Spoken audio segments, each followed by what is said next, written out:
All right, cold open is go. We are cold opening. It's that time. It's that time. It's a little past that time because I was dilly dallying. I had to say hey to the folks on Instagram real quick. I had to let people know. If you're catching the beginning of this, I'm going to warn you early. Vegas internet has been very spotty lately. They're saying, someone hit a transformer or something yesterday. Half the town, like, lost internet for a minute. But I mean, it's been spotty all week, and they've been blaming the heat and all the people being home. And I've been blaming them for not spending the money I'm giving them on some infrastructure improvements. It's not like this internet's it's not like they're giving us this super great, crazy deal. Anyway, we're going to just get two internet providers. And I don't want to start things with a bitter tone when we have the luxury of recording all this. So chances are you're watching this as a replay anyway on your time. When you feel convenient, you don't have to tune in live as long as you please check in with us and let us know how you're doing. Just say hi or receive our hi to you, receive our hello. And on that note, let me start the actual radio stream. And we are now live on Radio Vegas Rocks, which is a great place to catch all kinds of quality programming as well as replays. And our new app, which actually isn't new anymore, but I want it to be new to you. The Radio Vegas Rocks app will play our content in the background as well as all kinds of cool community perks. There's a special place to send us messages there that we give special love to regarding. There's coupons for local businesses like Pinche's Tacos or that pizza one, Naked City Pizza. So on that note, Juan's Flaming Fajita and Casino. Pepperoni Cups, Flaming Casino. Juan's Flaming Fajita and Cantina. Anyway.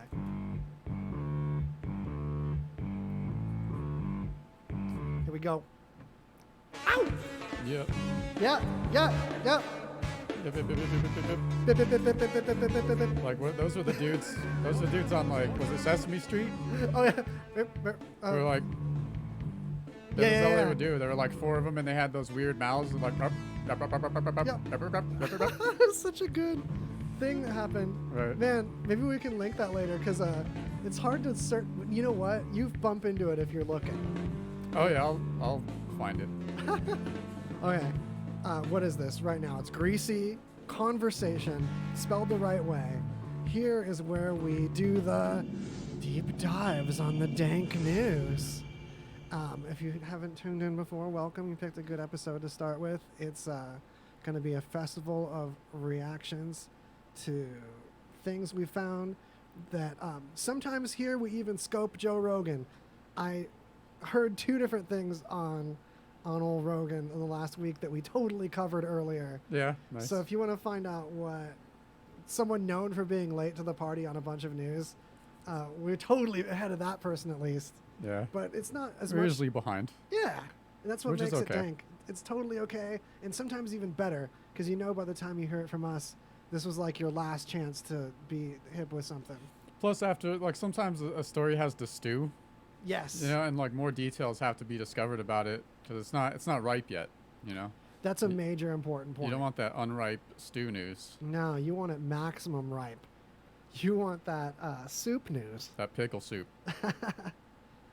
Yeah, so that's the deal here. Tell your friends. Thank you so much for coming back, and thank you for watching this replay if we keep having the internet problems that we've been having, which is in the whole town, and we're actually going to get two internet providers here at the station and double it up. So have no fear. We're lining things up and checking them off. We fixed the AC issue, and things are way cooler in here. And there's a wall coming. We're doing more with the ceiling. It's just trucking along, and I'm really happy to have you along for the ride.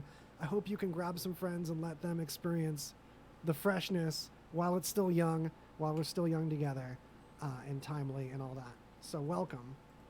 I'm pulling up the news notes right here if you want to introduce the first thing we might discuss. Yeah, so I found this article, which is kind of seems funny to me, but I'm sure this has to be studied. But it was a study on last year for the Ultra Music Festival in Florida, And there's a study about the surrounding wildlife and how the festival affects them, particularly a creature known as a toadfish. And so, like, while the festival was going on last year, these scientists were studying the level of stress hormone in the toadfish's blood. And they did find that there is a 4 to 5 fold increase in cortisol, which is a stress hormone. That's what loads us up and gets us all stressed out as well. So, yeah, there's that. So it's like toadfish just don't like electronic festivals, man. It's one of those things where the drudgery of a music festival, which it seems like a lot of lying in mud and sleeping in something that's not a building. I don't know. I don't see a lot of, this fish ain't more excited than I am. Yeah, well, I see festivals as like, it sounds like a good idea before I get there. And then, like, once I'm there, after a few bands, I'm like, oh, man, I don't care about this shit. Hey, shout out to Mike Gagliano in the chat. Mike. Mad Mike. He's noticing my forehead today. That's on the Facebook chat. I'm not sure if I've got that on screen for you or not, but it's just a comment about the forehead. I just appreciate it being noticed. I came out of the womb with a giant forehead. I used to be worried about my hair going away. It turns out it's just the same old shoreline. It's just a broad coast. We got that deep fake forehead technology. Oh yeah. It's just a big solar panel. Right. That's all that's going on. And then, like, I sat down without the wind, like, aimed at me. So it's a nice temperature in here, but I didn't set up my airflow game yet. So we'll see. Oh, what am I showing you right now? Hold on. Just, like, talking and clicking. Right. I would also like to see if there's a difference on, like, the type of music. You know what I mean? If there's, like, a rock festival, do the toadfish like rock music? Yeah, how did these animals deal with previous popular genres? Is it just where music is headed that's got them making this face? And is it like a particular type of electronic music that was like closest to where the toadfish were? Like, there's a lot of loose ends in this study, I feel like. Yeah, there's more to be done. There's more science to be done here. Yeah. I mean, we need to know the answers to some of these fucking questions, that's for damn sure. See, I have to say, stock photo game strong. Because for the audio people, basically this fish / frog looking fish, its mouth is open in anger. It looks like it's upset. It looks like a neighbor that's... Yeah, it definitely looks like it's angry and yelling at you. Like you accidentally bumped into it walking down the street, and it's one of those people that get really offended by that. It's got that, hey! Hey! That face. Hey! Hey! You just fucking bump into me, dude? Nice. You just fucking bump into me, bro? Oh, you know those dudes. Speaking of Mad Mike and Two Clueless Dudes, I also had their logo behind our logo right now. I fixed it. Nice. Double logo time. Yeah, you guys get to see the gears over on this show. They are on Fridays at 5. It's another show that I produce. So I highly recommend it. That you go check it out and join that little party too. Much recommended. So anyway. And next up, we usually like avoid this because it's all over everywhere. In Alabama, there's coronavirus parties. And the idea behind these is that everyone pitches in and, like, you buy a ticket, whatever it is, $5 or $10, you know. And that the first person who gets confirmed to have been infected with coronavirus by a doctor gets the pot. So all the money that was collected in the tickets, they get that. So that's the whole idea behind these. Which, you know, I mean, what the fuck ever, man. Do what you want to do. Just stay away from me. Yeah, what are your thoughts on that, Droplets? Because we don't want to make this Roni Central. You got Roni time. You can Rona it all everywhere else. Yeah. But this is a particularly wacky one I wanted to get your opinion on. Yeah, it just seems like pretty... Quite a drinking game. Yeah. Yeah, it is, man. Just that whole idea, like, seems... I mean, even if it is, like, for the most part, it's just like the flu for most people. like the flu still sucks balls. And people who say like, "Oh, it's just the flu," like you never had the flu. You're like, Guarantee it. just like, when's the last time you felt as close to death as your last flu? Yeah, 'Cause it's seriously. and it lasts for like, I mean, even the flu lasts for 2 weeks, and it's just shitty. And then like even after you don't feel like total shit after 2 weeks, you still don't feel normal for another 2 weeks. Yeah. So it all sucks. I wouldn't want to go to get a payout of any amount. Well, maybe, you know, if we cross like a certain threshold. What's your number? Whatever. No. What's your number? I was thinking about that. I don't know. I would roll the Roni dice for like 100 grand. All right, I could do it. Yeah, that was my first guess. I was like, oh, I should just bump it up to $1 million, just just because. That's like more than 3 years of what my usual income is. But like, yeah, totally realistically, like 100K. Yeah. Yeah, you know what? I'd do 50K for What? the Roni dice, especially because I finally started making little enough money that I'm getting that health care that the government gives you. Yeah. Like, Yeah. I always made like $10 too much more a month to qualify for it. It's the dumbest thing. So now I finally have my healthcare situation a little better. So I feel like I might be ready. I might be ready for some little ventilator time.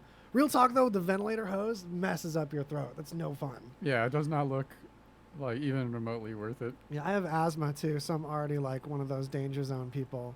Nevertheless, I want 50K if it's like for those Roni dice. What roll the dice for you guys? Holler. Even if your chat's not on the screen this episode, at least not at first, don't make it not make you chat.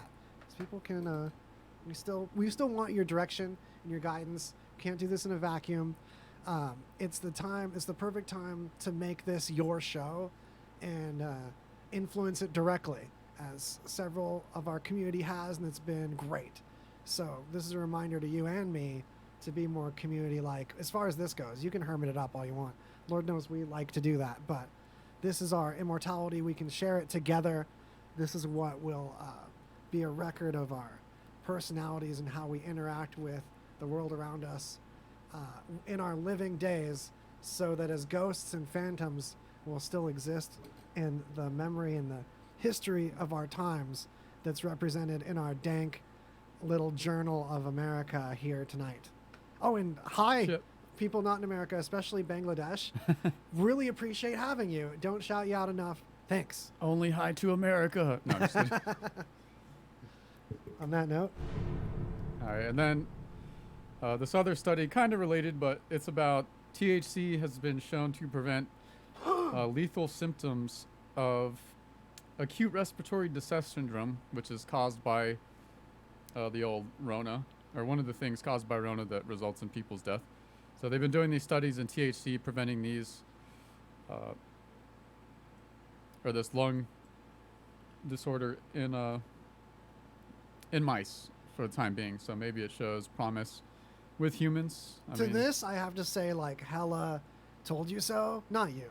But there's specifically you. Yeah. there's so much that comes up being an asthmatic with weed, and people argue both sides as far as how bad smoking weed is for you compared to smoking other stuff when you have a lung problem. But it turns out things like certain lemonine, there's certain things like that that are in some weeds and not in others that totally help clear up congestion. And even smoking, even with inhaling these particles, you generally trigger a better like phlegm getting out action, where there's other ones where it feels almost allergic-y when I smoke it and extra clogged. But almost every time, especially with vaping, I'll usually use a Vapor Brothers style box and whip and evaporate the gladness off without setting it on fire. And it's like a volcano, but with no fan. That situation, yeah, it's like initially I might feel a little panicky time, and then things clear up and it's an improvement. So that's my take on that. Yeah, vapes are always clean. Can't complain about vapes, man. I wonder if that's like how they gave it to the, like, what do mice prefer? Yeah, THC might protect against an inflammatory storm, which is great because the storms, when all the plants from around the world people bring to this desert all come and hump in the air. Oh yeah, It where gets sometimes it's just like a wall of pollen floating around the city. yeah, and sometimes the asthma thing is more of an inflammatory reaction, and it's like something that just needs to be tamed. Um, that's like a overreaction kind of situation. If this can help with that inflammatoriness, I love that it's THC too. We're not talking about CBD too. We're not talking about CBD in this instance. Particularly the get you high action is going to help you breathe better, Yeah. apparently. Which I've been saying this for a minute, so I'm happy to hear it I scienced up a little better. Dude, there's got to be someone that like, you know, you see those videos that pop up where someone made like a little tiny burrito for a hamster, Yes, you know? But those are like, the best. dude, what if someone rolled a really tiny joint for the mice, or they had like a really tiny bong, and you could see like what do mice like better? Oh I my mean, gosh. that's the real science we need. Get ready, because if you're on the video feed, greasyconversation.com to get a link to that. Also, I think we've already had one breath. They're doing like a rolling blackout thing. So it's like, it seems like there's a periodic time delay when we have like a brief lapse in internet. So you're probably watching the repeat. I shouldn't talk too much about that. But whenever you get a chance to see this video, so hamster, we're gonna do a little investigatory right now. Tiny hamsters, man.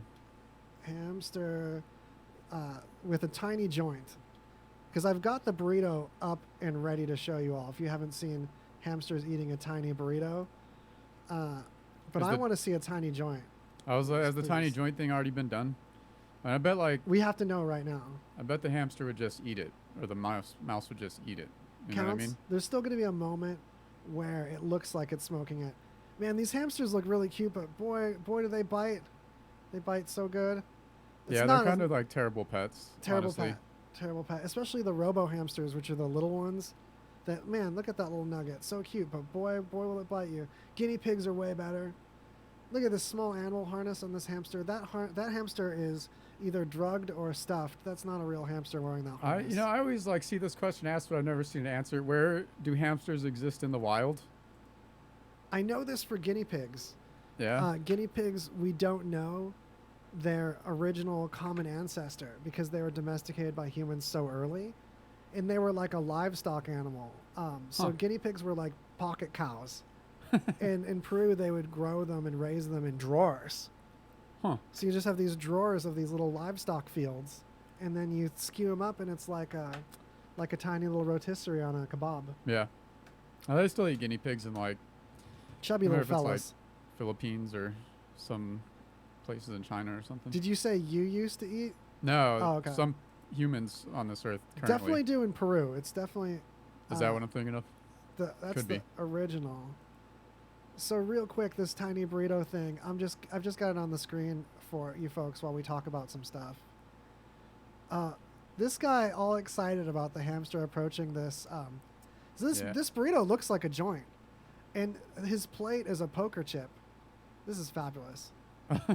Yeah, that's what a hamster. He would just like shove the joint in his little cheek pocket for later. Anytime an animal uses two hands to eat something, like when you give a rat a Cheez-It or a Sweet Tart, and it holds it like a little sandwich in its two hands, that's when life is at its most precious, y'all.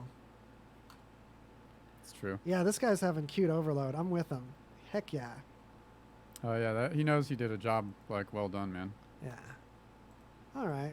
So a lot of you have probably seen that tiny burrito thing. It's one of those things where if it's that dank, we got to make sure you didn't miss it. We got to keep you guys in the zeitgeist. You know what I'm saying?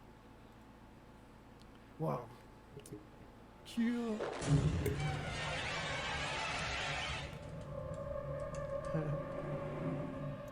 Dude. There we go. There's That's some my drama. sound. I made that sound as drama to like use my inhaler because of talking about all that breathing. It's got me like making phantom congestion, and then I slept on that little. I made a dramatic sound and nothing happened. Enjoy. Damn. So, I did find this article, it was kind of interesting just for like the whole idea of it. And it's basically this astronaut Scott Kelly, and he was just telling the story that while he was up there, one of the Russian astronauts almost he came untethered from the space station during a spacewalk, and he was like drifting away out into space. And luckily, he like bumped into an antenna, and that saved his ass. But this other, like Scott Kelly, didn't even hear about it for the whole time he was up there until he came down Oh my and heard the gosh. story. And he was So up there for even like, up there, he didn't know this had happened because I didn't know yeah, this had happened. and he That'd was be up there major for like a news. year. Dang, to have anyone floating in space untethered for even a moment is majorly unique. Like that never happens. And they have a suit with thrusters on it, but still, like that's not supposed to happen. Yeah, it can be. I mean, it doesn't. That's the thing about space. Like, it doesn't take much for anything to go wrong. You know, No, the before default shit just state is goes very totally wrong. sideways. Yeah, it's like default sideways out there. Which it's surprising, like the space station has survived for as long as it has with like no major catastrophes. You know. Oh man. At the time you think if we get hit, we will be vaporized. There's no two ways about it. It would be like a nuclear explosion, but it's not something worth dwelling on. Right, but it makes me kind of wonder too, like how often does shit like this happen in space, like near misses or near catastrophes, and the astronauts like just don't talk about it. You know what I mean? Jeez. Yeah, this is some dark astronaut stuff on this link. All our links are also available greasyconversation.com. Just click on this episode and there's a link to our news, our very own doc with our Easter eggs and our notes. You can roll around in yourself. Whew, endurance, a year in space, a lifetime of discovery. Like, what if in the future, and we decide to travel to another planet, but the only way we can do that is like by sending a generation ship, where like freeze everyone or something, or like the people on there are going to live for several generations because it's going to take 200 years to get to another planet or whatever. Yeah, you know that's happening. There's going to be kids that'll be born and die in their own little community that has an overarching goal eventually ending up somewhere. But the freaky part is if it's a generational journey, boy, you got to be ready to settle because wherever you end up, you're not settling. You've got a long trip back. And if it's not like cryostasis where like the same people who left like end up at the destination, if like that's not possible, and so it has to be like the next group that's raised and instilled with this like vision, like this is why we're here. Like you can't guarantee that that's gonna hold in the culture. Like what if there's a fucking rebellion on that ship? Yeah. And what if like humans on Earth like don't care anymore after a point, which is like entirely possible because we lose contact with the ship once it gets too far away. And then like would our culture even care after a certain while? I'm desperate for something like that just as a backup for humanity. Because for all we know, the whole universe had the same start at the same Big Bang. And with parallel universes aside and other dimensions aside, that aside, for all we know, we're at the head of the game. There's no proof that any other civilization had any more of a head start than us. We might be the most advanced. And if we are, then we're also totally at risk of having to restart. For all we know, there could have been other restarts of us and other civilizations that we're not even aware of. There's definitely been restarts of human civilization, where like Library of Alexandria burned down. Or close to like extinction events for humans or our ancestors. Yeah, totally. There's so much important science that we've had to learn over again, like with Muslims and advanced math that got destroyed in the Crusades. We had to learn all that stuff over again as humans. There's just so many examples. So I want a backup of people off Earth. Yeah, totally. To come if something goes awry with Earth or somewhere else. And I think that Mars is all right. We also got to forget, not forget to, consider Venus. I think the only reason why we're not talking about settling on Venus and just talking about Mars is surfacism. And just because the surface of Venus is very inhospitable, it doesn't mean that we can't float on that thick atmosphere and treat Venus like an ocean planet. Because there's atmosphere boundaries that are so thick that we could just float on them in something like part dirigible, part ship, basically. And we can mine these semi-gases, these thick gases around Venus, and use them for propulsion and make air and drinkable water out of these stuff we'd be floating in over there. It's really viable.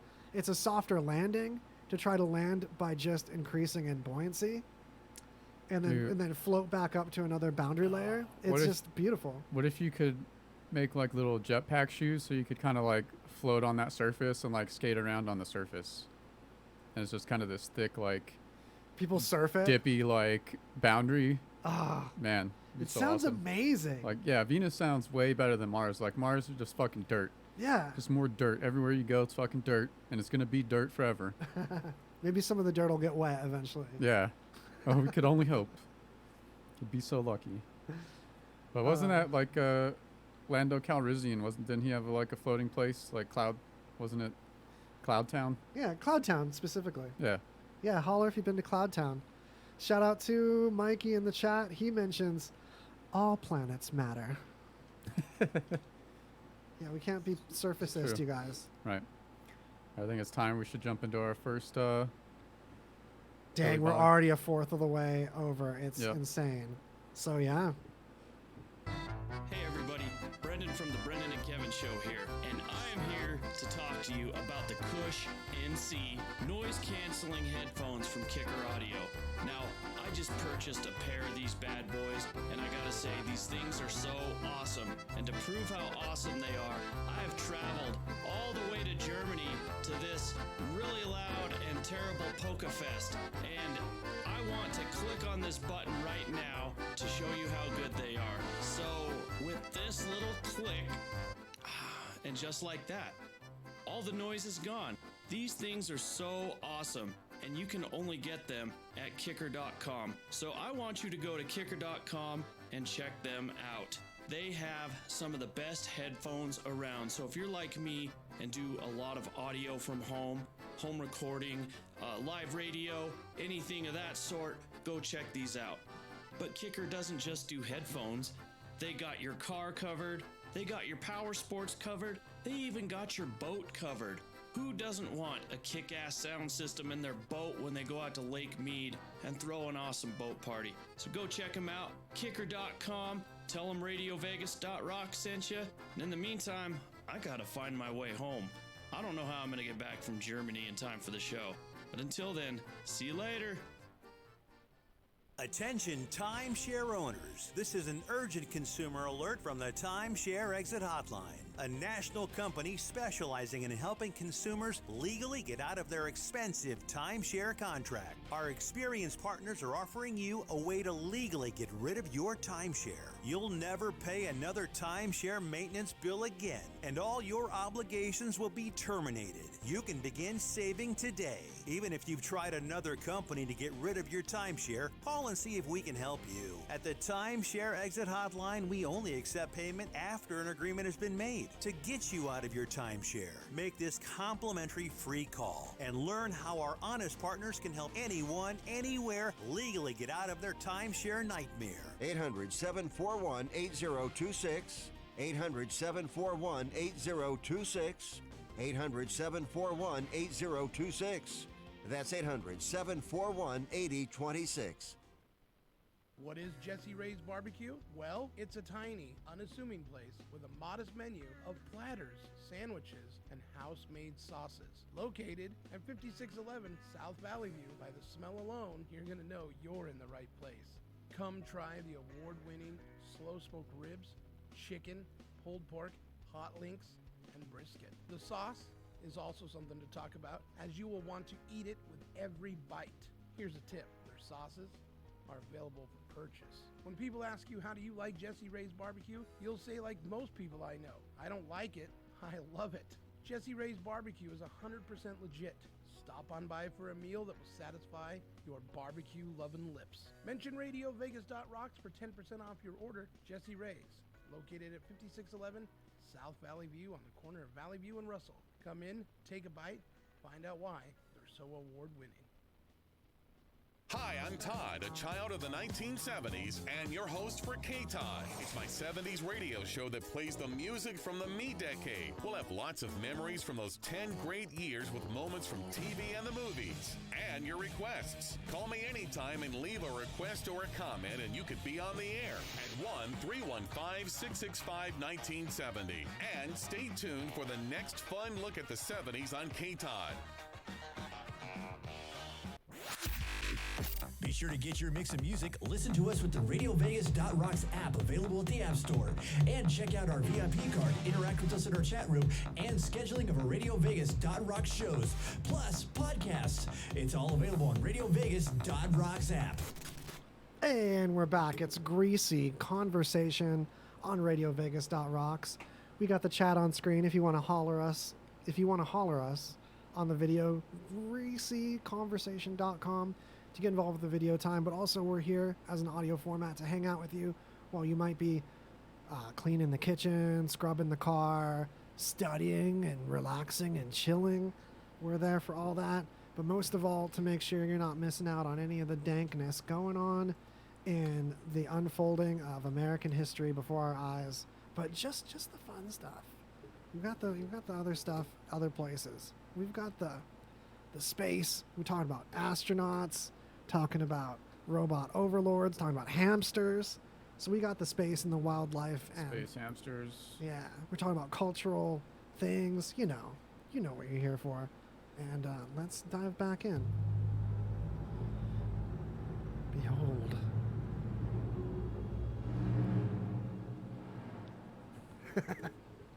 Just Proud of that sometimes one. that seems like one of those uncomfortably long silences. Like not always, but just sometimes. That one especially is like a vast expanse of the desert wasteland we see before us. Because it always feels like it's on the precipice of ending, but it doesn't. And there's those distant horns. For just like 5 seconds longer than you think, and it's just like constantly, okay, it's over now. It should resolve. No, it's the desert. All right, so I found this is an example of an article that needed time to stew. Because last week I found this, and it just was a blurb. An unstable star that's about 2.5 million times brighter than the sun just disappeared without a trace.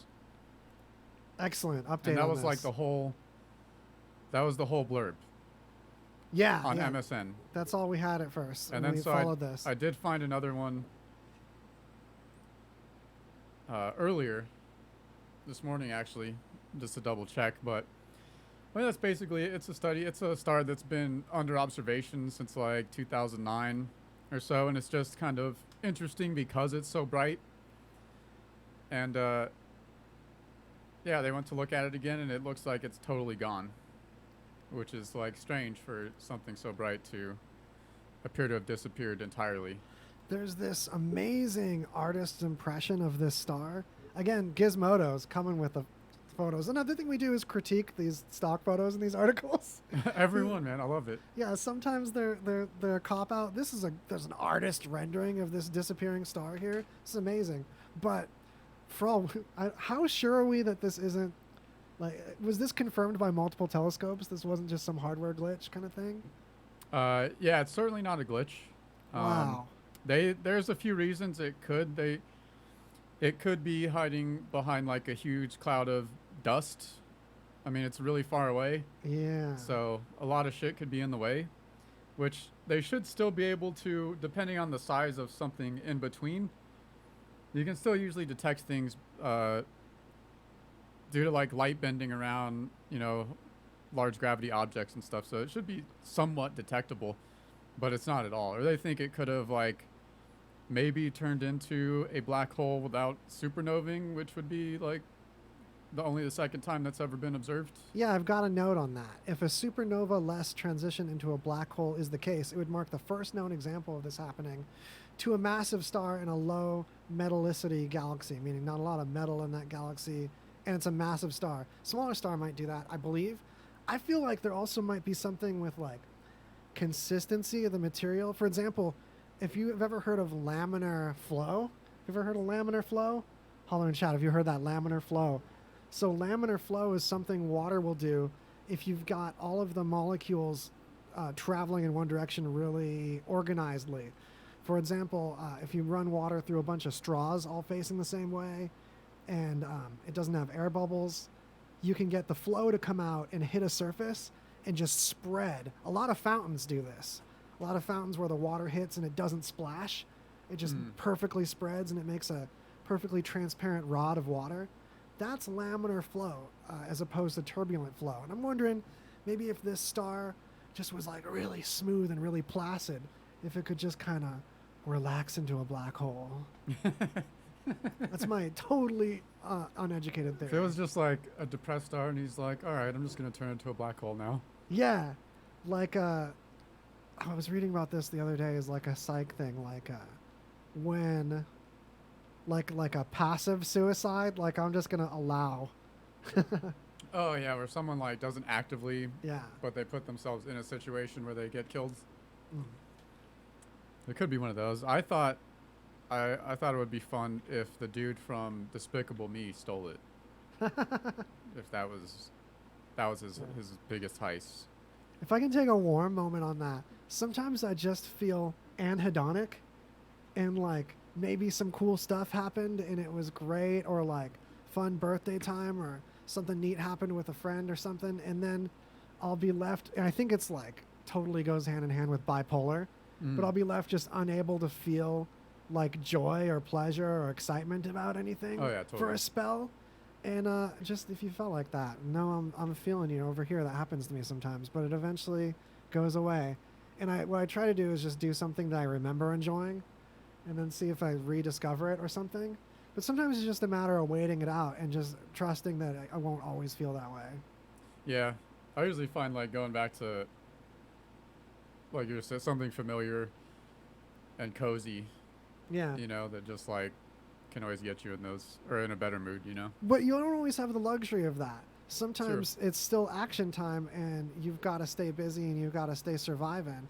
And in that kind of situation, just putting your head down, muscling through it often like takes you to the next island, so to speak, where you can have a moment and appreciate what you made it through. Totally. So, if that is encouraging or like motivational or something, that was the intent. Have it. Guaranteed encouragement. Yeah, we don't guarantee encouragement on the show. We only guarantee dankness. We just like try to encourage and sometimes widely miss the mark, and that's okay. If you can keep surviving and keep doing what you love doing, because we do, good. Because we don't always feel like doing this. It's one of those things where you have to remember that you had the passion, then you rediscover it, and you got to do it anyway. And then you look back and you're like, well, look at this mountain of like memories below us, and like a journal that we can look back on to ideally be immortal for at least a hand. If we had 12 people to like remember this when they're old, boom, that's all Jesus needed. It's true. Oh, I think it was like 13 people. Yeah. Jesus. If you count Trader. All right, how about I dove into some. We got a little more Florida news. I just wanted to see what Florida Man was up to, you know? Been missing Florida Man. So this one is just a weird occurrence. A 62-year-old was on a bike ride in the bike lane, safe and all that, and an iguana ran into his bike and got caught in like the front wheel, the fork, and the bike tire, and just got sandwiched in there and locked up the front tire. So dude goes over the handlebars and scrapes him up. Yes, he needs some stitches in his head, but like there's a picture of the iguana, and like that's a bummer. I don't think the iguana survived, huh? No. Well, it's funny because the last two lines in this article are: the victim, who suffered scrapes and cuts to his head, arms and legs, was taken to Fisherman's Hospital in stable condition.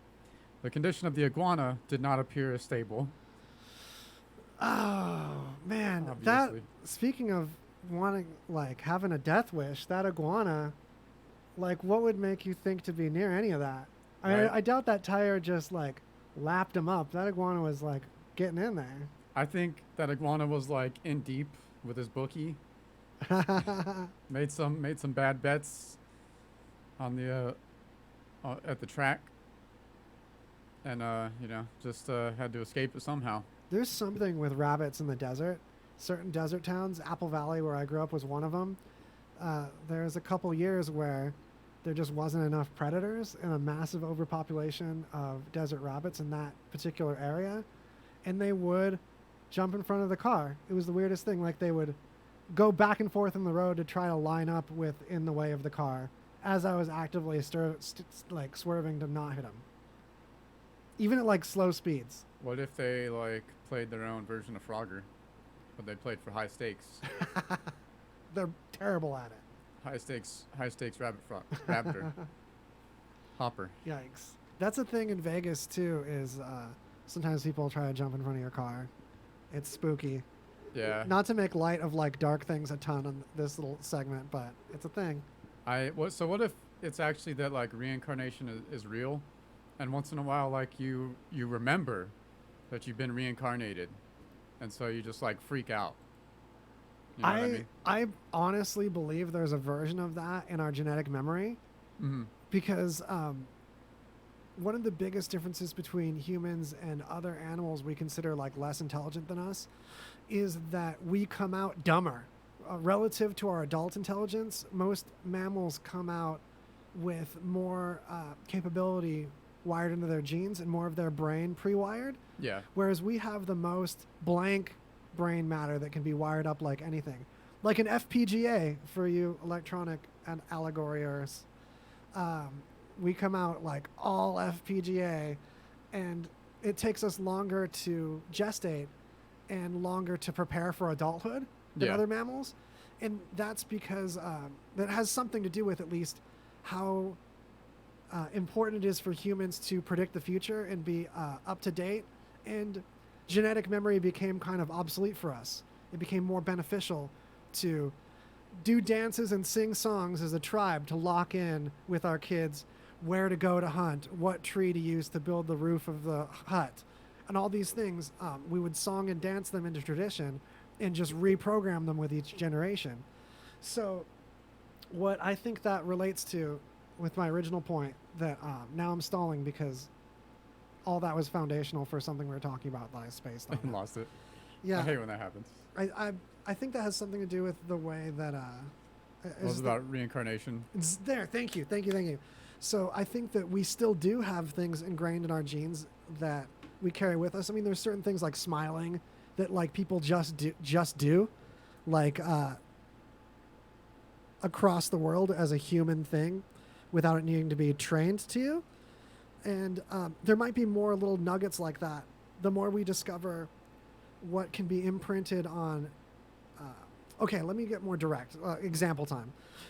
If you have a parent that went through like war or something, or really dramatic stress that they had to like live through, before you were born, there's a chemical response that is part of you. Like you're going to be a higher strung, more stressed person if your parents were.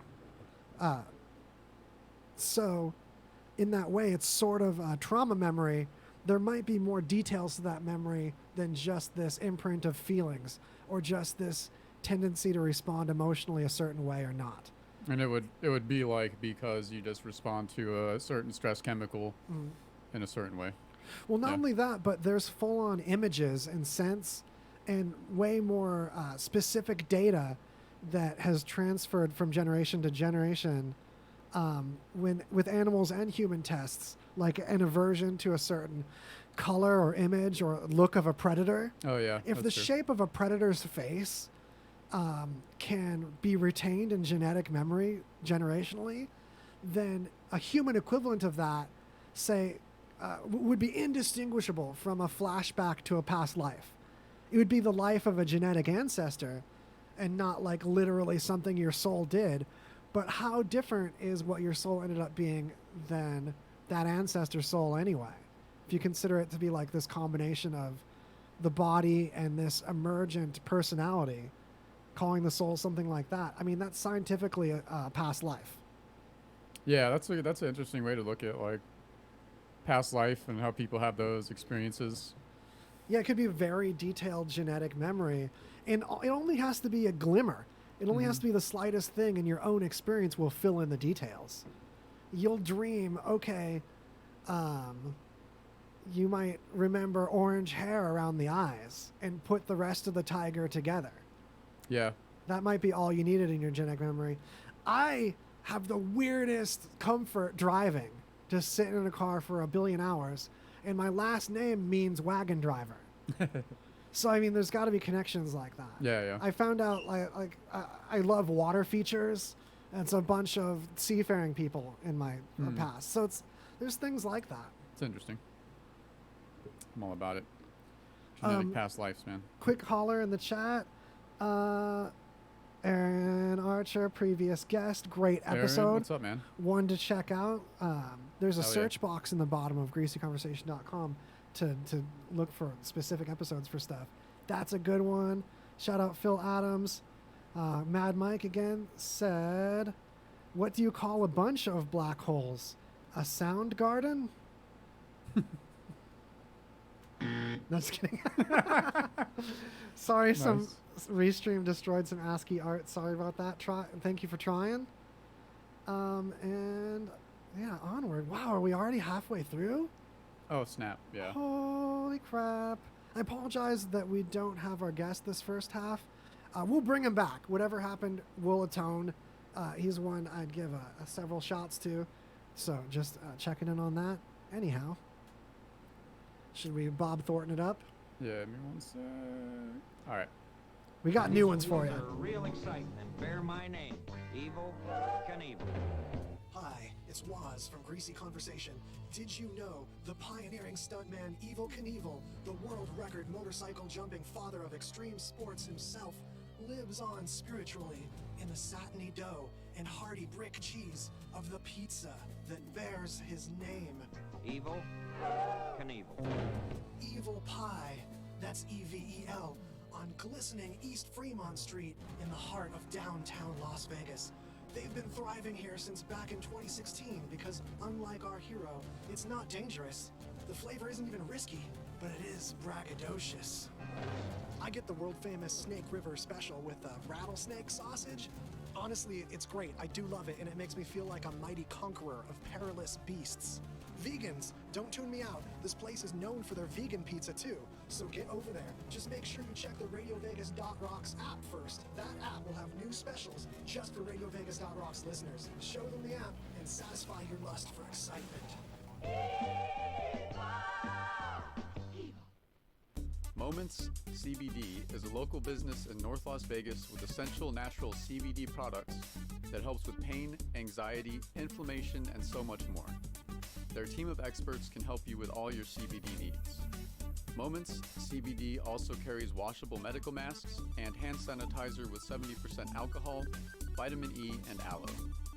Moments is having an amazing deal for June. 50% off all immune-boosting CBD products for you and your pets. Mention the Radio Vegas Rocks ad for the special. Located on 1311 West Craig Road at the Home Depot Shopping Center.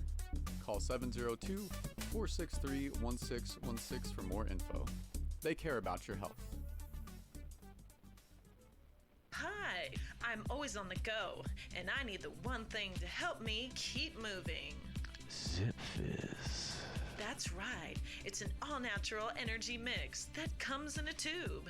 I can keep one in my pocket or my purse. So many great flavors such as fruit punch, grape, orange soda, plus no hard crash because there is no sugar, but it is loaded with B12. It's high on electrolytes. I just love it. s5e14.com.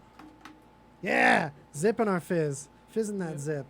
Zipping up the fizz. Anyway, that's a long time one. Zip Fizz has had our back for a minute. Get your fizz zipped, everybody. Holla. Welcome back. It's greasyconversation.com. And here we have dank news. I've got spinning lights to look at with excitement. I can make things dramatically red right now, which would make sense if we were playing a game. But we're not. I'm just being dramatic for sport drama. And we're open for your suggestions and steering at any point. Good to see you, Carrie. Good to see you. So many cool folks popping up in the chat. Awesome. we're really hanging in there today. To be honest, I was a little disappointed with the internet going out so much over the last week that it seems like this stream's been relatively steady. But if there's gaps I didn't notice, please check out the replay. Please show the replay to a friend. Put it on the background. Play it for your pets while you're on vacation. And, tell a friend. We can't do this without you. We're building a little dank news community. It's not just about us individually as people. I'm less interested in, like, my name and face being a brand as much as building a cool, immortal situation of news, discovery, like a journal of our weird little dank histories and the crazy little things going on in the world that might be overlooked by the quote-unquote mainstream media that we can share and enjoy and have a good attitude at the water cooler together.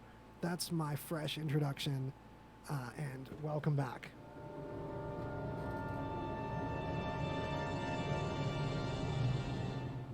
Chia. There needs to be one of those that just like, there's that trick you can do with certain tones that like makes it sound like it just keeps progressing up. Like it sounds like it's just a scale, but it loops around. Yeah. But the way it's like an audio or auditory trick. Yeah, what happens is you have two tones that are rising in pitch, and one of them jumps an octave down without you realizing it. So it sounds like it's just continually going up. Or I might have messed that up, but that's definitely a thing like that. Yeah, there's like certain two rising pitches. tones, and they overlap so that you don't notice when one returns to a lower tone and then keeps increasing. Yeah, and it's basically just like a loop, but it sounds like it. It sounds like it's only going up. Yeah, which is weird, but like one of those that just sounds like it's getting louder and louder.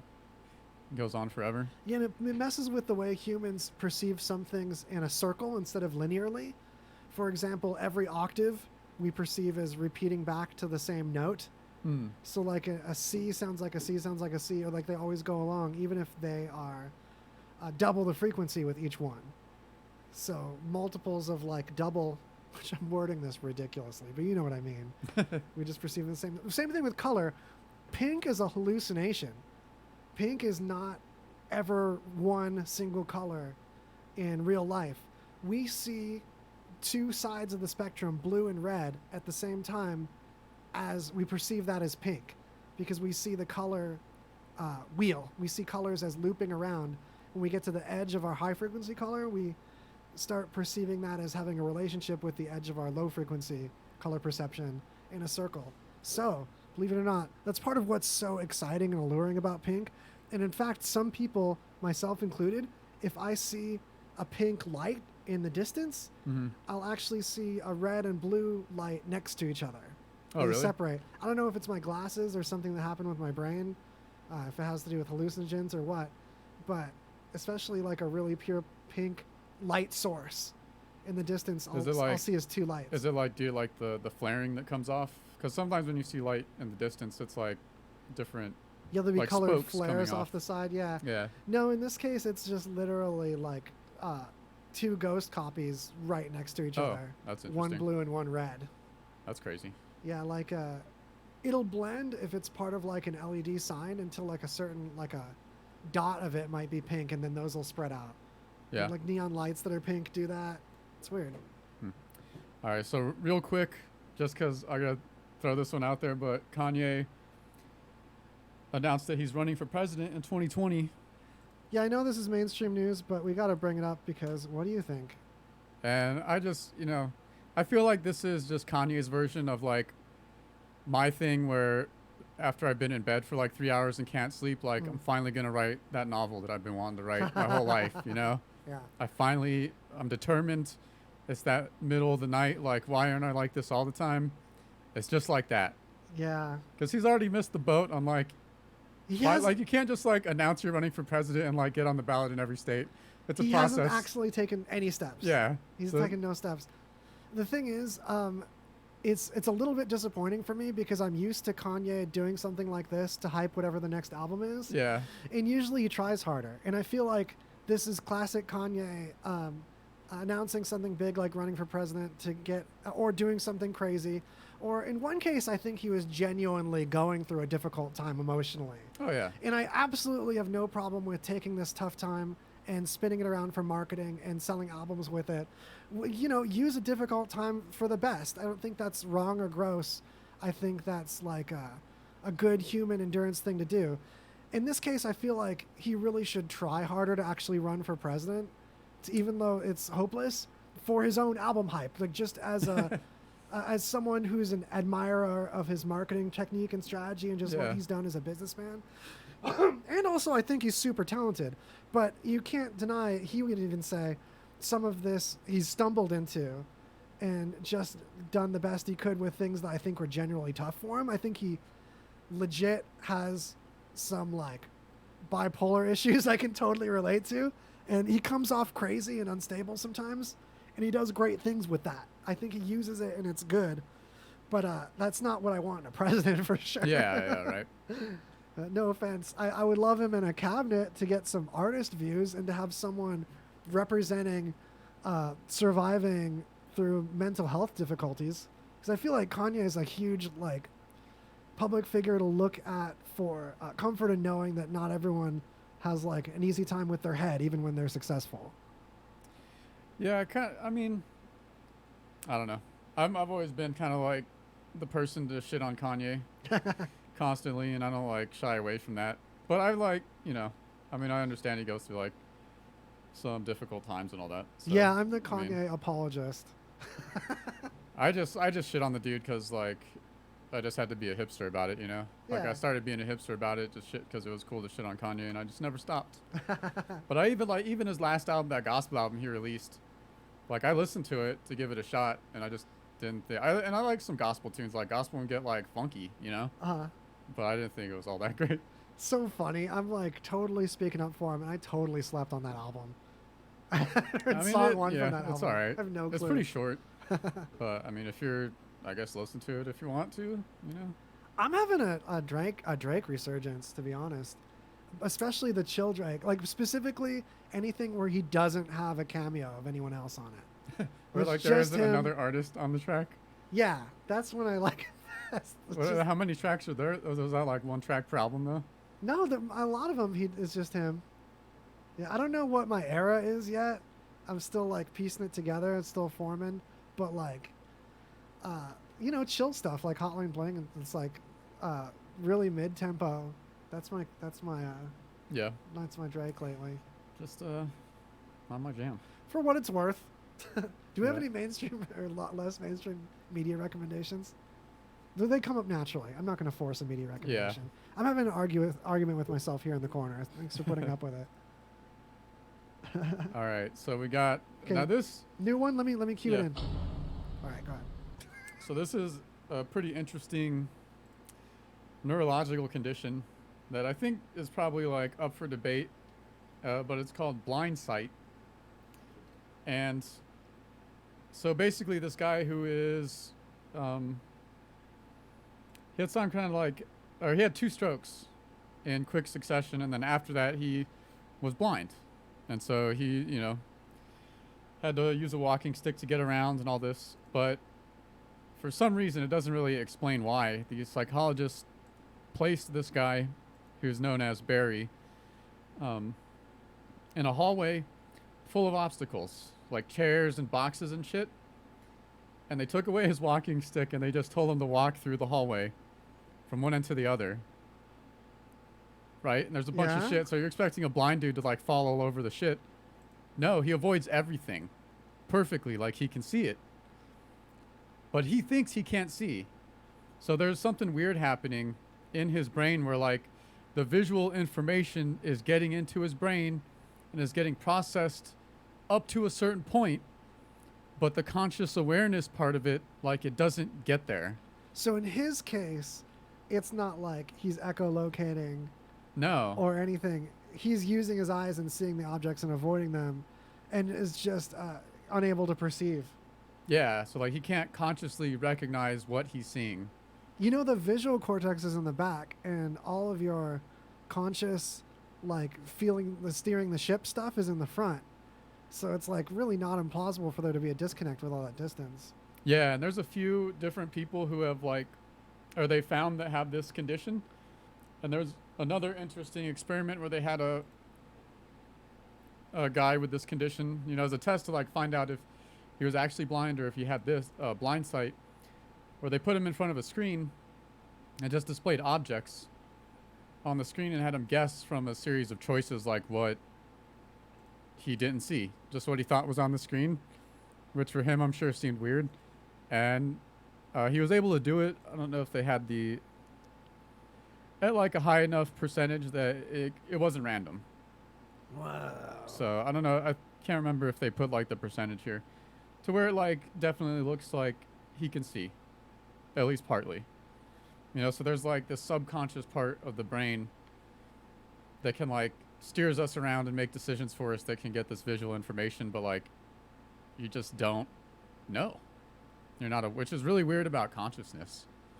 But like how many other things, how many people that seem normal like go around and like they're not getting a ton of information that everyone else is getting, you know? Yeah. Is it widespread? Well, how much do we just totally like, overlook massive clues? Yeah, and we already know like our brain hides a bunch of information from us that it deems not necessary to know about. That's not like, you know, important for our survival at this moment. That reminds me of something. As a kid, growing up, I always felt like, you know, everyone older than me was smarter than me. And I remember it's before that teenage time when you think you've got it all figured out. Mm-hmm. I remember adolescence before that having this thing I'd do where I'd pretend I was a spy. And it was also partly to make myself stop freaking talking like crazy because I was like a really obnoxiously chatty kid. But to try to be input only. I'd say input only. I still do this, especially if I'm taking a hallucinogen break and having a little like inner conversation vacation, which I don't do constantly. I'm not going to advocate doing that all the time like some people would, you know, set and setting, you know? But I go input only, and I'll try to think like I'm a spy and everything might be a clue. So I'd go about school, I'd bump into a random adult that might be talking about something, and I would just like think of their conversation as there might be one little clue in there that might tell me where to say in those old games like a Sierra game or something where you talk to the farmer and he lost his sickle, and then you talk to the housewife and she found a random sickle and she'll give it to you if you go get her this coin she left in the field, and you go to the field. So I feel like everything is these little clues of like where to go next, and I feel like I want to rediscover that. I want to do that as like a thing as I'm talking to people about random things that might seem like they don't pertain to my life. Like what little nugget there is a clue or a hint that I'm going to need later. That's interesting thought process. It also kind of reminds me like of that dude from A Beautiful Mind, where like there are massive clues in like all the newspapers around the country and shit. Yeah. You know?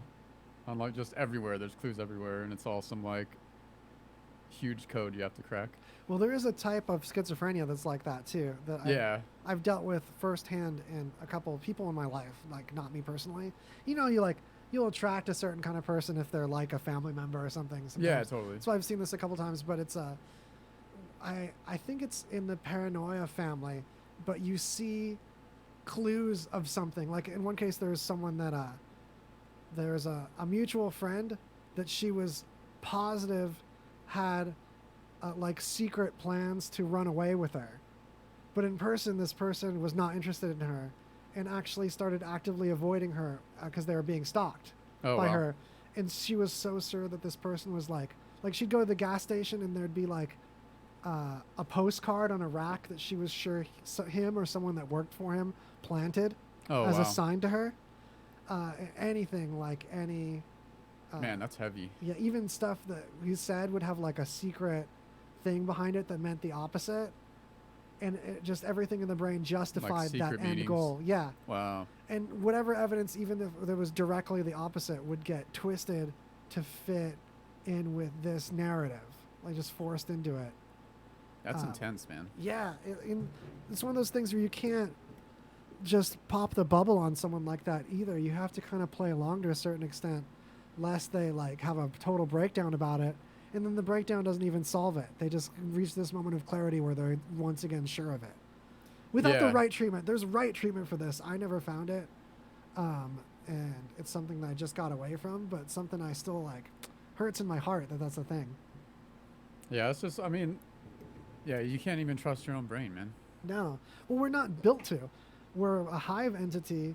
We're a species that doesn't function as individuals. Like, we need other people to double check our reality, and our reality is purposefully stored in our brains with tons of holes, expecting us to be around other humans to confirm things. Yeah, and it's kind of weird too how like other like perceptions of reality can just get forced into like the collective consciousness, so there can be multiple things that like people don't agree on, and like they're just both there now and they both exist and they're both equally real to different people, and it's just there's two realities now, which is pretty bizarre. But that's the thing that can happen as well. There's a lot more than two realities. Yeah, totally. Not only that, but there's a lot more than one person inside each of us.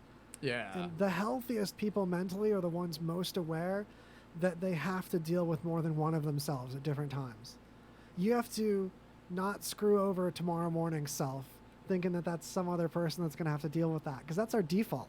By default, you think tomorrow you is another person that has to deal with that. Yeah, totally. So you got to be nice to yourself. You got to take,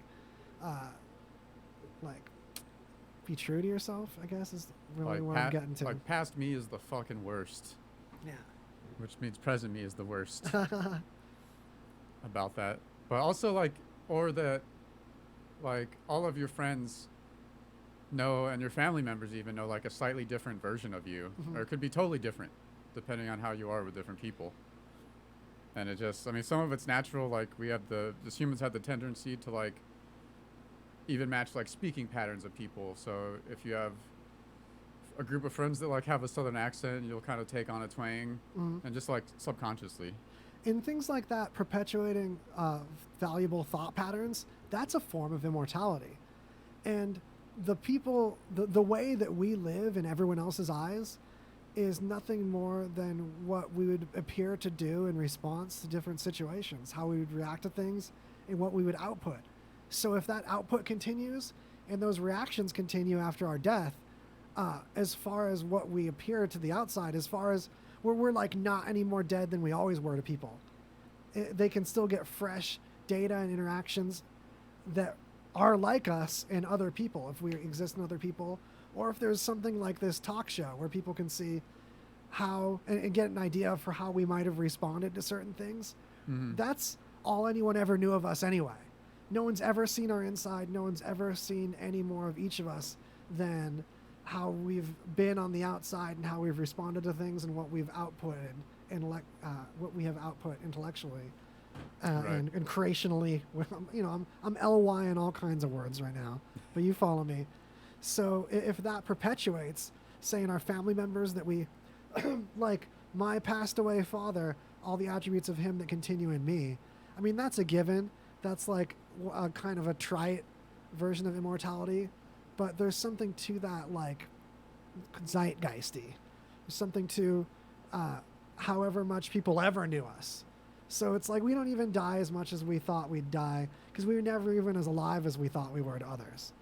No one sees us as alive as we see ourselves inside for this little sparkler of a flicker we get in this species that we are, this entity of humanity that's been going on before and will go on after us.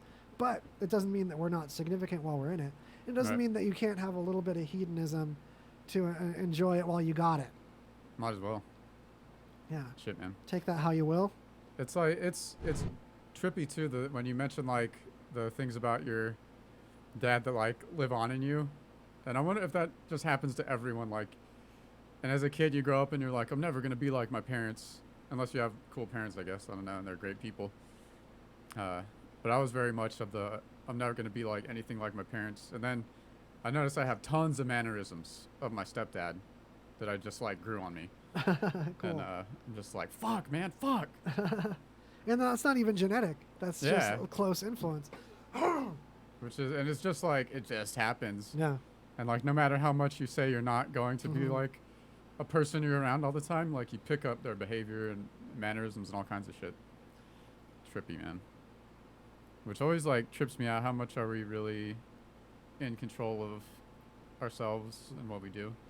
It also reminds me to try to keep making this broadcast valuable, even as something that, when it's like a news format or a format that you can output regularly and things get stale, things are old, that it's more than just my claw at immortality, that there's something valuable here to look back on and to enjoy in real time that you can all be part of. It's a way to not just make myself immortal in all of your eyes, but to have everyone that participates in it be part of this moment in this history, historically too, for what that's worth. Yeah. Joint history. Joint history then. All right. Droplets go drip on your squeaky wheels. We got to find the squeaky wheels and give them our droplet hood. All right, I got to hear. We just got to. It's just garlic bread at the edge of space. It's just garlic bread at the edge of space. I mean, So- it's amazing. Have you guys seen the garlic bread at the edge of space? I'm all asking you impersonally. Stop. I mean, I think this person. I'll show you guys in a second when the internet comes back. Thanks for Just- watching the replay of this right now. Right. I think this person just totally broke the lid wide off of this whole thing. Because now, like, so many foods to the edge of space. And there's been a lot of foods to the edge of space. It's a really cool lane to check out if you haven't seen all the YouTubers that have strapped stuff to weather balloons with a GoPro and seen stuff go to the edge of space. But this garlic bread looks like it genuinely got better tasting from it. And it's like gourmet. This is a great YouTuber collaboration because the person that made the garlic bread was like a YouTuber too. Oh, really? And yeah, killer a joint cross collab? promotion. Nice. Yeah. What was the other thing? We showed people something going to space. Man, it must have been season 1 or 2. It was the first one of this format. What was it? It was another food, I think. Or an action figure or bobblehead. Bobbleheads going to the edge Oh. of space was a thing. Yeah, no, I know. It was a. Yeah, what was it? Fuck, I can't remember. We need to it was search a our own specific site. object. Yeah. Yeah, it was like It's a cool lane though. You should check it out. I'd play it right now, but you, as you probably know, you're not there. I'm not there. We're on an island of not interneting at this second. So thanks for watching the replay right now. All right, so what this got me thinking. All right, what's your food to the edge of space? What are you choosing? There we go. That's a place to take this. That you think it would make it better? Yeah, let me see if I can do this edge of space some way that people haven't done yet. I want something messy. All a right. lot of these edge of space things, they just get frozen or you see them with the curve of the earth or whatever. Oh, another thing I found out is that this YouTuber, I want to say Michael Scott. I forgot. Is it something Tom Scott? Scott. Tom Scott. Holla, Tom Scott. Powerful Tom Scott. So he actually corrected for the curve of the fisheye lens that GoPros have. So Oh, that you wow. only see a slight curve of the earth on this one like you should. Whereas a lot of these, the earth looks crazy curved, and it's actually, like the The flat fisheye lens. earthers say, it is the fisheye lens, but there's still a curve there anyway. Come on. So anyway, I do something messy, something that like popped up in space, and so like paint splatter that could freeze, something like that. What about like spaghetti in a balloon? Spaghetti balloon in the balloon. Balloon spaghetti. Oh, I love that. Yeah. That sounds like a Sanrio character. Oh, it's karaoke and balloon spaghetti and Balloon spaghetti. Hello Kitty. Hello Kitty's new friend, balloon spaghetti. Man. Oh man, people are coming right back into why are they talking about balloon All right, spaghetti? what the Welcome back to the Yeah. video feed. Maybe now I can show you the Tom Scott's balloon real quick. Anyway, you can pull up the next thing while I have this in the background. Yeah, I would go for like. Oh yeah, we're something still that- talking something about. that freezes like on the way up, like popsicles. Like you have it in the mold Oh with yeah. the stick in there, and then you just like, have the lid. There's some that have lid. You can secure it somehow. Yeah, so and then- start liquid, come back, pop. And then- Yeah, let's get them space pops, man. Oh, another thing revolutionary on this one is there's a foam box that spring-loadedly closes over the garlic bread at a certain altitude. So the garlic bread touches space but returns to Earth cleanly. Oh wow, that's a good idea. Major. I really, really want to eat what travels to space. This is something like 24 Burj Khalifas into the sky or something like that. 30? Yeah. No, I think it might have been 30 something of the tallest building on Earth. Oh wow. Is how high this thing went up, and then it got to go in their mouths. Oh, there's the balloon popping here. This is perfect timing.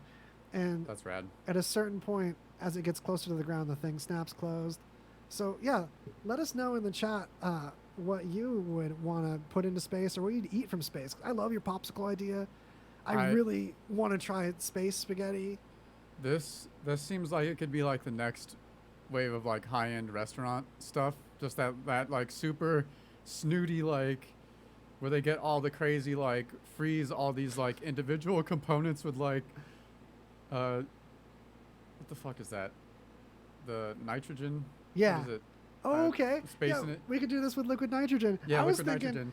if they all went into space for everything for this food, like Edge of Space restaurant, there would be this field next to the restaurant where all the weather balloons come down. Yeah. That you could just get all this gourmet food. Well, I was thinking like, so the way the restaurant would be set up is like you come in and you order your meal and then like the chef, you know, it's some super famous chef and this is his restaurant and he like prepares the food and then sends it up to space and then it comes down and you eat it, right?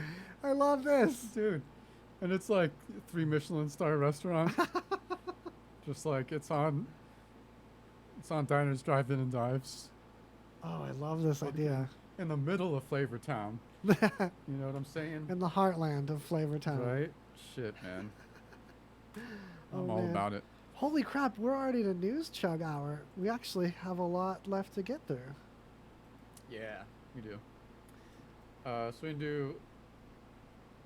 Yeah, should we do last Bilbo real quick? We'll knock it out. It's going to be a quick one, you guys. Stick around for a fastie. You guys love tacos? I do. Yes. I do. Okay, right? Yeah. Love tacos. That's my spirit animal. I don't care what gender you are or, you know, we love tacos, right? Sexually identify as a taco. Yes! Whatever, man. Can you put this one? Have You it know, pop in? since we all love tacos, Yeah. we all Wait. need to know about Pinche's tacos. Wait, interruption. Pinche's Tacos. It's really important that instead of hearing this commercial again, you hear me out on this because Pinche's Tacos brought us amazing tacos for Jay's birthday party broadcast on the Rockin' Comedy Show last week.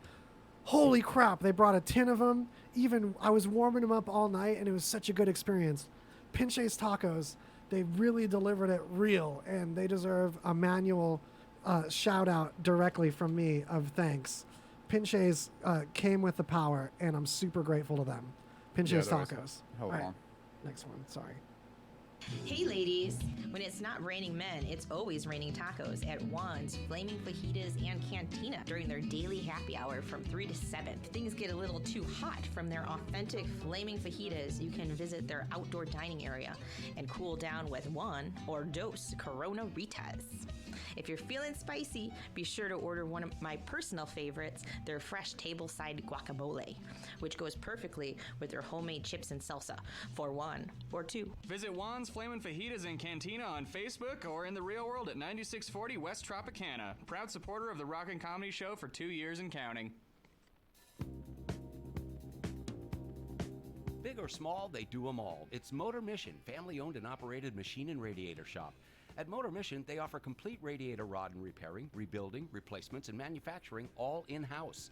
They also provide complete machine shop services including engine rebuilding, valve jobs, surfacing, milling, boring, honing, balancing, thermal cleaning, blasting, hot tanking, broken bolt removal, antique restoration, and much more. If you need a custom radiator with electric fans and a fan shroud built for your custom project, they can do that too.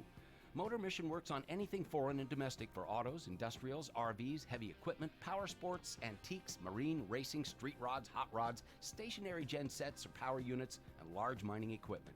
Motor Mission is at 5435 Desert Point Drive. Call 702-649-2366 or visit motormission.com. Be sure to get your mix of music. Listen to us with the RadioVegas.rocks app available at the App Store. And check out our VIP card, interact with us in our chat room, and scheduling of our RadioVegas.rocks shows, plus podcasts. It's all available on RadioVegas.rocks app.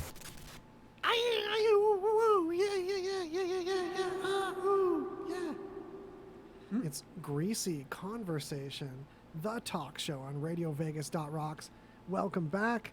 We've got our news chug to occur right now. It's when we hit up the most we can at the end to share and enjoy. All right. In some robot/AI news, would you like to skim on once in a while? Yeah, I gotta check in. So MIT developed this robot that can disinfect warehouses, like warehouse floors, in 30 minutes, and could have like other applications like schools and grocery stores, random buildings, whatever. But it's like just a little thing that cruises around, and it's got 4 ultraviolet lights on it. It looks like it just kind of cruises around an area and like blasts it with UV light. This robot is so much better than some other solutions I've seen for this because it's just UV light. Yeah. It's just shining light. It's on stuff that don't like it. And I'm sure there's things that can hide in some crevices and black mold it up. But I've been seeing these industrial sprayers that's like something like a leaf blower, but it shoots mist clouds. Oh, man. That's like a chemical killing that. stuff. I massively fear that we get too antibacterial, too antimicrobial in the wake of this one infection, and we end up with all kinds of superbugs and MRSA. I feel like it's just like the end of World War I versus the end of World War II. When World War I ended, the nations that were the losers were punished, even though it was the people under warlords that were also victims. And it led to such resentfulness that it took us into a whole nother war with a lot of these same people. Whereas after World War II, we accepted that there was human beings stuck under these regimes, and we built these countries back up to be peers. And that's why Germany is considered like a first world peer now. And I worry that we're facing something like that with microorganisms that we can't negotiate with, but they're evolving and trying to survive. And if we kill a lot of them that aren't trying to kill us, then we're just asking for microscopic revenge. Yeah, totally. That's a huge worry for sure. But hopefully our robot overlords can help us out enough. Yeah, it's like we grew up in the 90s when there was the whole antibacterial everything.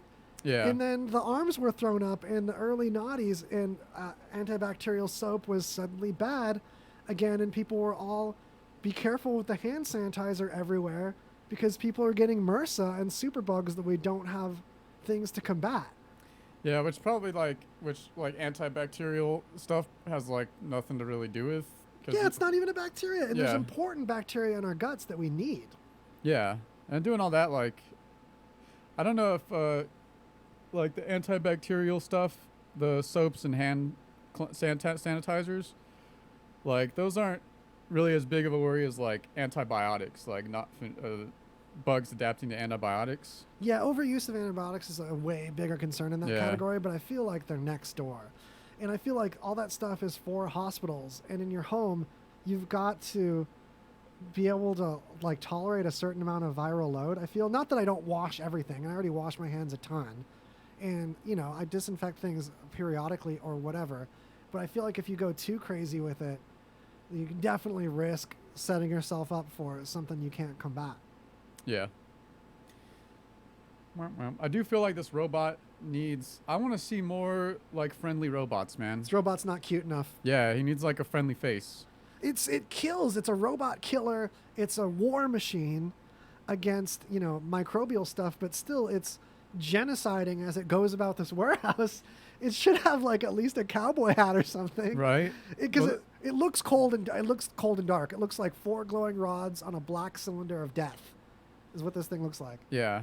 But I want to, like, if you work in a warehouse and you have to work around a robot like this, like, it can ask you, like, how your day is, Yeah, I Like, would and it can be like, oh, same old, or hardly working. Yeah, exactly. It jokes around with you. If you see like an upside down waste bin with an Xbox on top of it and 4 lightsabers sticking out of the top of it, which is dead on what this looks like, just sneaking up on you, just whirring up past you with its little electric motors, bumps your elbow, I'd scream and pee a little, and it probably wouldn't even say, "Oh, howdy, partner." Right. It's General Grievous. This thing, it is. It's green. It's the blue kind of lightsaber, so you think it's light side, but still, it's not something that it's when you're looking for something in life that needs a smiley face put on it. It's this rolling robot. warehouse death robot. Like, Yeah. that's what I've envisioned. Just a smiley face on top. Like, that's all it needs. That's the finishing touch, really. Yeah. You know? At least this curve around the bottom of it could already be shaped like a smile from any angle. They almost got it. There's a circle around the bottom of it that encircles the bottom, and from this angle, looking down at it, you just put a couple just dots around the bottom, and any pair of them could be some eyes, and our brains could let it be, humanize it a little bit. Wait, I got it. All right. So you put eyes on the top, and then the black square, the base for the lights. Yeah. You put a mustache on the part that sticks out, and then the mouth underneath it. Yes. All right, I'm gonna Photoshop this later. Get ready. Yes, please do. We're gonna clip it up. It'll be the best. Everyone's gonna love that robot. Fixed it. Right. There we go. All better. Now this rolling lightsaber mobile is friendly. Man. Awesome. I love it. I really can't wait till like robots are talking robots, like humanoid robots. I really want to see that before I die. Well, there's some valiant efforts towards it as far as smart home speakers. As far as smart home speakers? Yeah. Like you can talk to robots right now. For better, yeah, for yeah. worse. They're starting to get more contextually understanding and stuff too, for what it's worth. Like Yeah. there was that one person, they made like this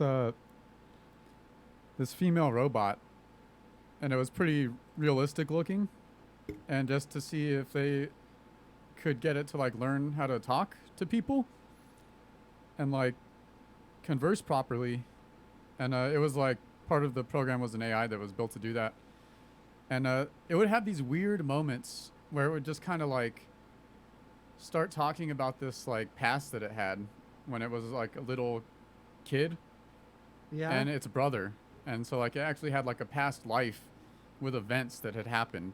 Did this emerge like fancifully, or was this a real life that it was putting together from old memories of it conversing? No, they don't know. Like it was seemingly like random. Like the person who made it doesn't ever remember, like it wasn't like programmed into it to have a memory about stuff. It was just supposed to like learn how to talk to people. So it was just like a chatbot type thing, like in a robot, basically. So I imagine so many people talked whimsically of their pasts and their childhood with it, that in order for it to relate and communicate with people on the same level, it started talking as if it had this childhood and this past too. Yeah, it could. So and that means how many people walk around today talking about an imaginary past and childhood because they don't have one? Oh, yeah, just to man. relate to people. Dude, the whole thing about like fake memories. Fake memories are so real. Really trippy, man. Or like, I mean, there's definitely things that I remember from my childhood that like thinking about it really hard totally could have been a dream. Mhm. Or like I've talked to like my mom about events that I thought happened when I was like 4 or 5. Didn't happen. It was totally a dream. So weird shit like that. So I mean, my whole childhood could be just like made up. Wow. Our whole childhood, everyone's childhood could be made up. Simulation.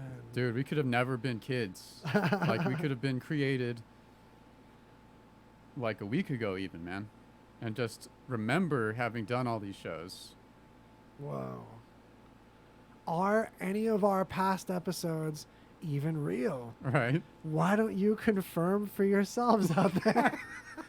And why do you remember listening to them? Like, if you do remember, why do you remember that?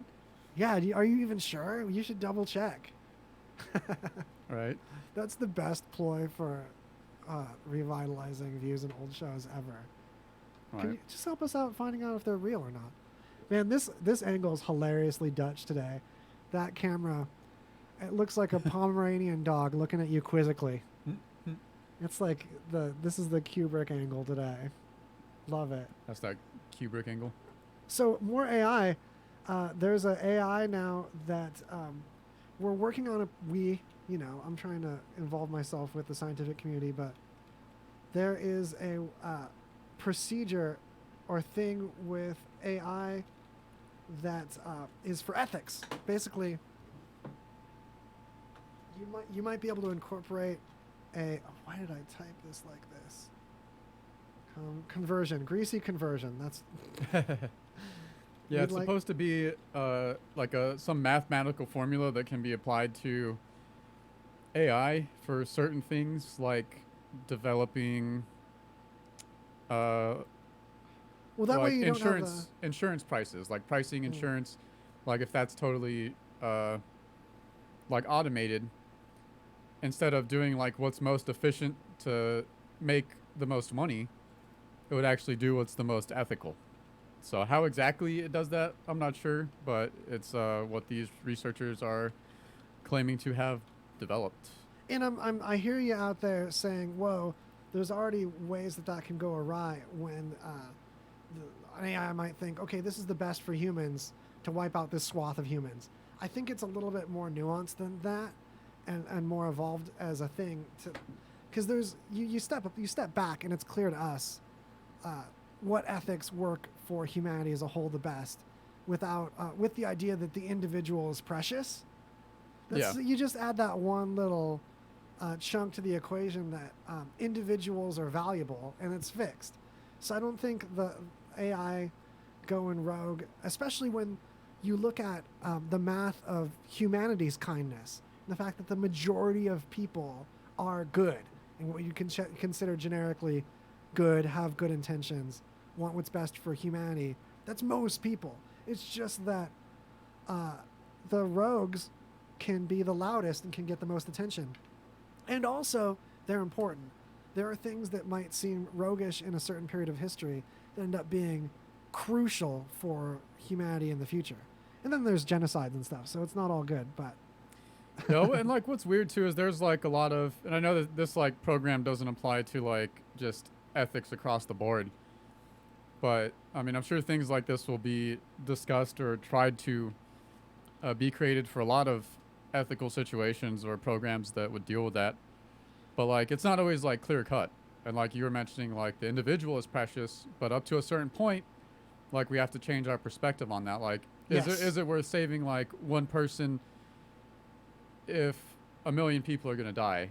And like, that's, there's like all these weird edge cases that you can come up with. And like ethics is a weird, like, there's a lot of gray areas still that we know. I mean, there's a lot of stuff that's like common sense, which we should figure out how to do for AI. Yeah, like if you make your overdraft policy scheduled in such a way that you can deposit money and then still get an overdraft fee, maybe take a look at that programming there a little bit. Yeah. You know what bank I'm talking about. That's certainly not an ethical program. Yeah. Wells Fargo. So Neptune finally rains diamonds. What is with my conjunctions today? So Neptune rains diamonds. We've talked about diamond rain might exist in some places. We found it's in our solar system actually. Diamonds raining diamonds. Yeah, well I think this is it was like an experiment done on Earth that confirms that it's possible. Yeah, that we finally know how it might happen. Yeah.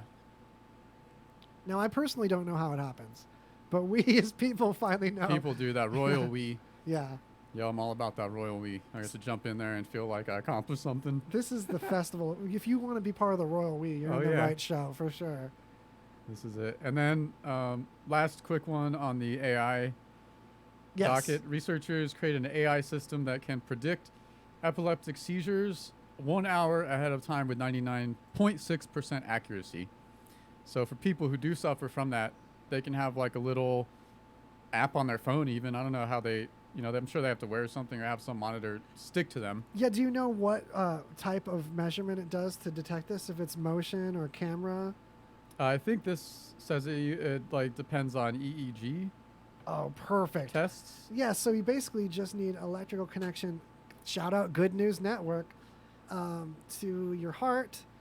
And dang, that's awesome. Yeah, and it can just like notify you at least an hour ahead of That's a time. game changer for epileptics. Yeah, so you can just go, plan the rest of your day, chill, set your area up, let someone know. It's shit like that's fucking incredible to me, man. Hey, I want to take a few minutes. We might have time for a couple chugs before the show ends, but one thing I have in the docket, it looks pretty ambiguous in what it's and out of place in some headlines that might be on the normal episode. I just put class war used as a race war. I saw you put that on there, and I was like, "What the fuck is what's talking about? What news is that?" Yeah, I mean, it seems like it might be a little heavy-handed of me to throw something like that, like worded like that, but it's just something that I thought we'd get into with BG a little bit as our guest, and I'm sure when we come in. But and again, I don't want to be too political or take things to outrage. Yeah. But it's undeniable that a lot of things that are being framed as a race thing are a class thing, like economic classes. And totally. I've found in myself, sometimes it's easy to be like, oh, this isn't racial, this is classist, and it's just as wrong. But like, it's easy to disregard something as not being as serious of an issue just because it's being misrepresented. Whether something is racist or classist, that's also bad. We can't control what classes we were born into. We can't control what economic situation we had to build from. And it's undeniable that if you had more resources, you've got more to work with to build success from. And I'm sick and tired of the phrase pull up from bootstraps coming up when historically that phrase was a joke. Yeah. Historically, that was meant because it's impossible to do that. It is impossible to pull yourself up by your shoes, literally. And just because some people have done success stories that are analogous to that kind of impossible doesn't mean that people born with less opportunities should all be expected to pull off that same miracle. Yeah. It's outrageous. So I'm tired of these things coming up as expectations of lower class systems to just suddenly pull themselves into the middle class when there's things that things cost more when you can't buy in bulk. There's bank fees when you can't keep a certain amount stored in your bank account. You need deposits to get into a place if you're not already living somewhere. It's super expensive to be poor. There's a lot of additional costs that aren't. It literally costs more when you have less money. There's advantages. There's money advantages just having more money to work with. Yep. And there's programs and systems to help people have more working capital to then use the capital they have more efficiently. And it puts more money into the system, and it means more customers that can buy from your business. If you're one of these people that thinks everyone poor should just make it somehow without your help. And I'm not saying that because you worked for things, you have to help people that didn't work for things. I'm saying it's more nuanced than that. So I'm seriously peeved with the single short-sighted, myopic assumptions that everyone can do the impossible and pull themselves up with their bootstraps, and that everyone that's less successful is lazier and can have the same success with such differing opportunities in front of them. Yeah, well, a lot of that just is the way our culture is and our media is. It's all focused there's all around the heroes that came up from the man. ground, and it's inspiring, but it doesn't mean we can all do that. Yeah, and these are all people that got a break somehow with working with somebody. A lot of people don't think about that, and also there's a survivorship bias for people who end up being successful. For every person that ends up being a huge success, there's tons of other people that weren't and lost everything multiple times. You know, so there's a lot of layers to it. And that's why if you're for reformation of social systems and stuff that you might consider socialist, that's great. Be for reform of it. Don't be for taking it away. We can't have pure capitalism any more than we can have pure socialism. There has to be a balance, and there has to be a way that we look out for less fortunate in the community. And I just want people to think more nuanced. If there's one takeaway from that bullet point, it's just that it's not all one way, and people are not all lazy or all powerful. And everyone is an individual with more nuance to it. So I'm just tired of the write-offs. Stop Yeah. writing people off and writing groups off. This will be my last one because it's a pet peeve. Then I'll get off it, I promise. Yeah, because we're saving a little stew at the end. But We're like not gonna outrage it.